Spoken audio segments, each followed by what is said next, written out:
Hello guys, hello, welcome to my YouTube channel. Hi, this is your friend Rohit Khairwar.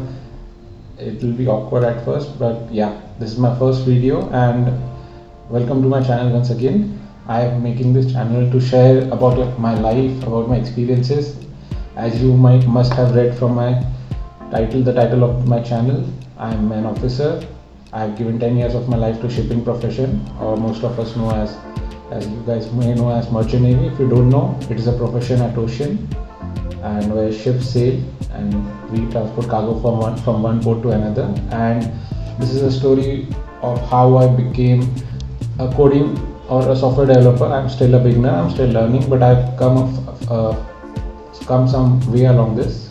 So I'll be sharing the story about my life and my past 10 years, how my experience in shipping went, and why did I change my profession after giving 10 years of my life. Yes, 10 years of my life. And then I decided that I need to leave shipping, and that is what I'll be sharing with you guys in due course. So just let's get into it.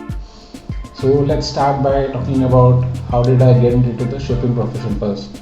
So when I was in 12th standard in India, when you complete your 10th standard studies, you take a background, or you select the choice of your subjects. Like I took science subject, in which the main subjects were physics, chemistry, maths, as most of you must know.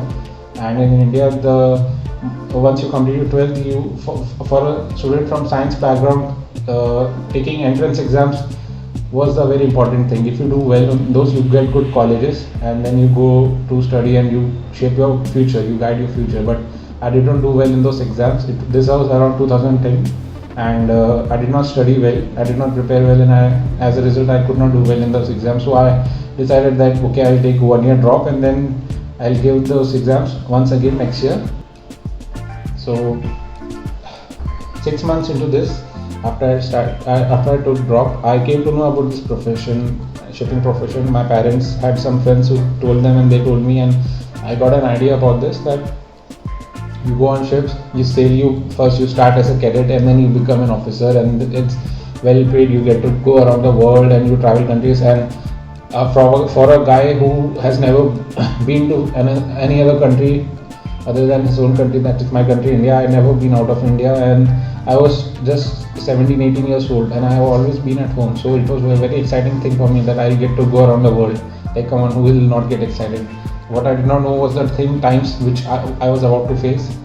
Like that we started, and there was this entrance exam for this also, to get into good shipping colleges, merchant navy colleges. So I gave that entrance exam and got into this, and I got into a good college, and in 2011 my journey started. So the course which I did was diploma in nautical science, leading to BSc nautical science, which means that we had to do 1 year college training. After that, 18 months of onboard ship training. 18 months, and that 18 months is separated into 6 months each.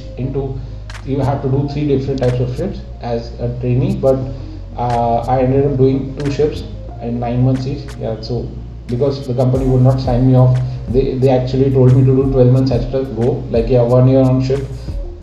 And the first time you're going away from home directly into a working atmosphere, so that was very hard, but I somehow managed to get through that, and then I finished my 18 months. After that, we have to give this written and oral exam to actually become an officer. Whatever you have studied, whatever you have learned, that all comes into the role. So it was tough. The exams are not easy, because when you're giving written, okay fine, it's theoretical, but when you're giving your oral exams, it's not just 1 but 2 surveyors, government appointed surveyors, who sit over there, and they can ask anything they want. So they're taking your exam in person. So yeah, it was tough, but I managed to clear. That was the best feeling ever in my life. Like at the age of, I guess I was 6 years ago, I was around 23 years old, and at that time I managed to clear my exam. So it was a big achievement for me, because it was the first big achievement of me in my life. When I went to the college, I was very excited about it. I was a young child. I was just getting into a young boy, not a child. I was a boy getting into this, and I had seen pictures, I had seen videos, I had heard a lot about it, but never experienced anything like that before. So when I got into this, I was full of dreams, and some way I felt lucky that in a profession in which there are billions of people around the world, but only a few millions get to do that. So that is kind of cool, right? I got into this with dreams that I would make something of my life, and I did. Training in the college part, it does not really prepare you for what is about to come, for what you are about to face. And when the training concluded, I had a waiting period of around 5 to 6 months. I had to sit at home, so I waited and waited, and I could just see that my batchmates were joining one after the other till my turn came. And when my turn came, I was very excited. So this is, and the first ship which I was sailing, you can see on your screen that this is the actual picture which I took of the ship. And so this was the vessel, and this was arriving in Fujairah, and this was around October of 2012. So I was about to join, and I was given a flight from Dubai to Dubai, and this was my first time leaving India. So yeah, you can imagine that if you guys have never gone out of your country, you can imagine the excitement. First time you're going out of your country, and it was Dubai, to be honest, and it's amazing. Dubai is amazing. Anyway, so when I was there was a second officer with me, there was a chief engineer with me who were joining, and I kept asking them, I kept bothering them that how the experience is going to be, how is the ship. I was not aware that it's a very harsh profession, and I was very excited, and they really, I guess they could sense that this guy is going to be disappointed, and that is what actually happened. So one night we stayed in Fujairah, and next day the ship arrived, and we went through the boat. Yeah, so these are the pictures. So when I was in the boat, I took from the boat, and once I joined, there was a batchmate who was coincidentally my roommate all throughout the year while I was in college. So that is a very big coincidence. It doesn't really happen. The guy with whom you spend 1 year in your college, the same guy you meet on your first ship. So it was a nice thing to have him, but as the time once we sailed out of there, that is when it struck. The life is very tough. 2 months into it, we went to this port in South Korea, Yusu in South Korea. The ship would go, and I was very unprepared. Even I did not take warm clothes with me, and I had to rely on jackets which we were provided on ship, but those were very poor quality. So when we went to South Korea, and it was 2 months since I joined the ship, and the Yusu port we went to, and it was like minus 25 or something over there, and it was harsh. It was one of the worst experiences of my life. And we had to literally, the anchors, first I was called in at 5 a.m. in the morning. Second officer told me go to the forecastle.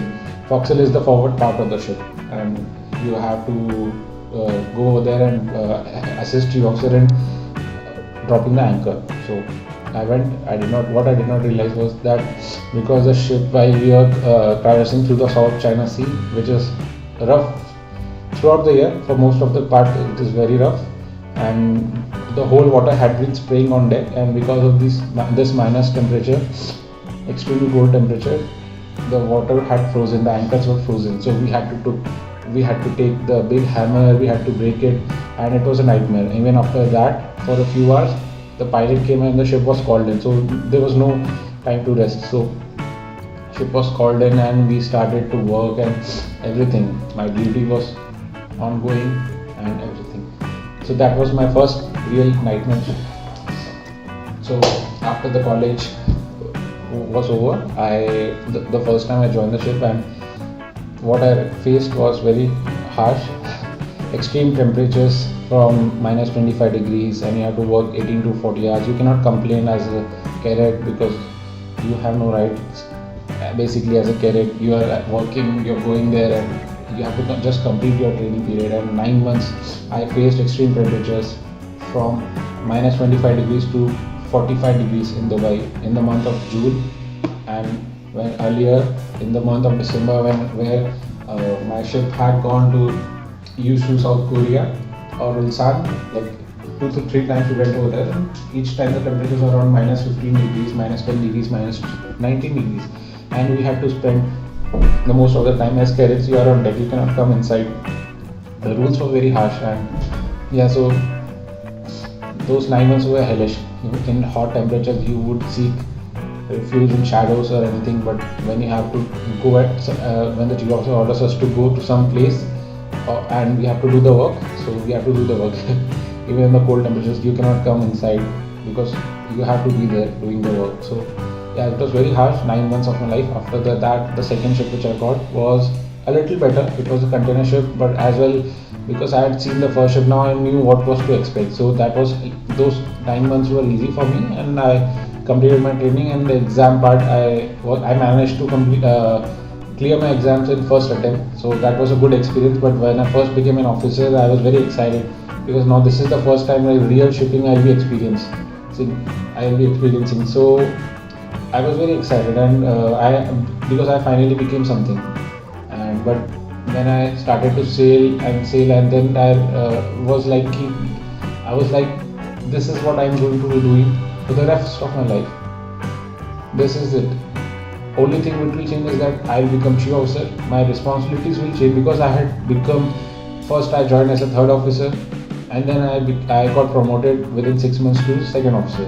So I worked as a third officer and as a second officer, and I was I had stayed for 30 months. So when it came to that point, I decided that this is what I don't want to be doing this for the rest of my life. I had seen captain and chief officer who are beyond 50 years of age, and they are not connected with their families. So I could not let myself become like that.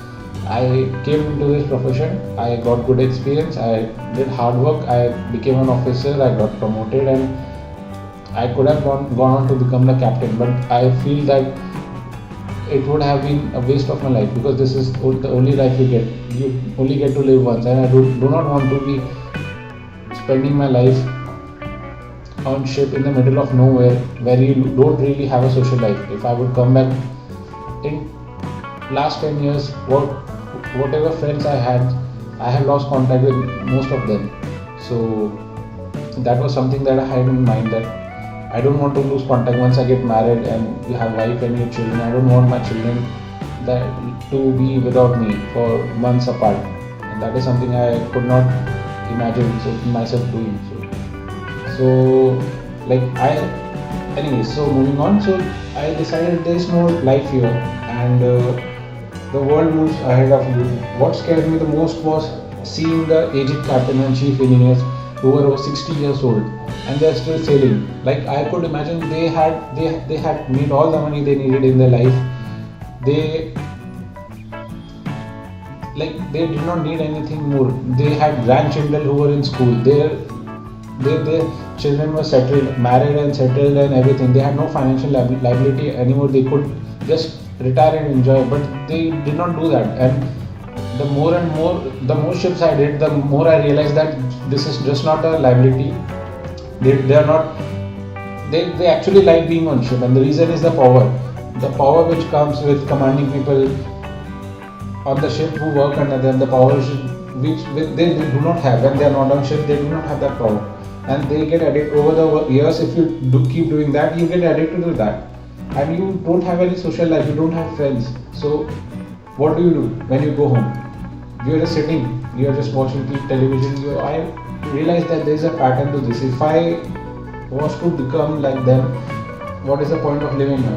I don't want to live a life where I do one thing for 60 years, navigating the ship. I love doing navigating the ship, but I do not want to be doing the same thing from one port to another. You are just like a machine. You are transporting cargo from one port to another. There is nothing new in that. I had done different kind of ships. I did oil tankers, container ships, bulk carrier, offshore vessel. So you can say that I had done almost all kind of ships. I even did a scientific research vessel. My last ship was a scientific research vessel. I signed off from the vessel on 28th or 23rd of September last year. So here's a link to the video, by the way. I made a video on the ship. It is not really of a good quality, but yeah, you can get an idea about if you guys are interested in knowing about ship. I have not made ship videos on all the ships I sail. I should have done that, but yeah, now I realized that I missed something. If I had started vlogging earlier, then there was more things I could have shared. Anyways, moving on. So yeah, so go and check out the link if you wanna see what kind of ship it is. I'll put it on the I button over there. You can argue that this is the case in most of our professions, where people find it difficult to let go of something they have been doing all their lives, and this is the part of the life. Once you get a job, that is what you end up doing for the rest of life. But this is different. This was different. I could not be willing to let go of my family for the sake of money. Money is important, we all agree, but at some point of time you need to have a balance between money and personal life, and that's when I realized I'm not different. If I continue to be here, I will also get addicted like these people, and I realized where my life was going, and I don't want my life to shape this way. Just to be in the middle of the ocean, like a log of wood, where really nobody cares about experience you gain in your life, which gives you peace, and not the amount of money you make. Money is important, so you need to work, but the work which I was doing would have given me a lot of money, but would have taken away a lot from me too, and I was not ready to give everything for the sake of that money. So I decided that I need to seriously change my education. So I decided I really need to change my profession, and it's enough for me. I cannot do it anymore. I need to seriously leave shipping and change my profession. Well, if you are still here and listening to me, thanks a lot. That means a lot to me, and that also means that maybe we share some similarities, and I hope you got to know me a little bit better. Like, this is my first time vlogging, so it's going to be awkward, and for you and for me there will be a lot of cringy moments, but I hope at least I made you smile and it was worth your time. So we'll be moving on to the next part of the story. Like, this is in a nutshell how I came into shipping, and how I decided that after giving 10 years of my life, I decided I cannot give any more of my time to it, and I need to change my profession. So the next part, you'll have to watch the next video, and we'll continue from there. This was just the part 1. I hope to see you there. If you want to be connected to me, please subscribe this video, and if you want your friends, if you like this, and if you want my story to reach out to other people who maybe are struggling in their profession but they need some inspiration or motivation, I'm here to make friends. Look, I'm here to make friends. I'm here to connect. This is a channel about coding. So yeah, later on we'll be getting more into that. And this was the first part, so it was more about my past. So I'll see you next time. So I'll see you guys next time. Take care.